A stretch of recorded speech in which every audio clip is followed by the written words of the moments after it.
रात का वक्त था। जंग करीब थी। सुल्तान सलाउद्दीन अय्यूबी अपनी फौज के साथ घने जंगल से गुजर रहे थे।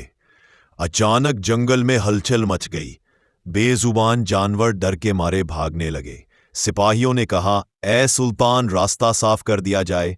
सुल्तान ने घोड़ा रोका, तलवार म्यान में रखी और फरमाया, हम इंसानों से जंग करने आए हैं, अल्लाह की मखलूक से नहीं।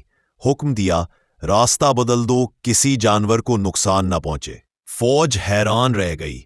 वही सुल्तान जो मैदाने जंग में दुश्मन को हरा देता था, बेजुबान मखलूक पर रहम करता था। यही रहम उसे इतिहास। सुल्तान सलाहुद्दीन अय्यूबी उस दौर के महान सेनापतियों में से थे जिनकी जिंदगी सिर्फ फतह और जंग तक ही सीमित नहीं थी, बल्कि उनके करार, सब्र और हौसले की मिसाल भी कायम करती है।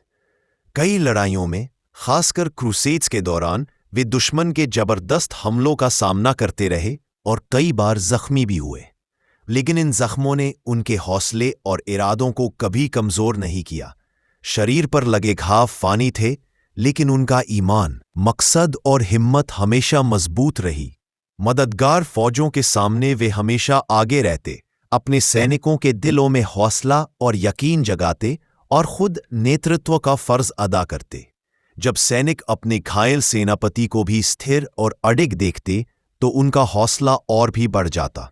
वे जानते थे कि असली ताकत सिर्फ तलवार में नहीं, बल्कि सब्र, फहम और अल्लाह पर पूरा भरोसा रखने में है। जख्मों के बावजूद जंग जारी रखना सिर्फ उनकी बहादुरी नहीं, बल्कि उनके उच्च करार का सबूत था।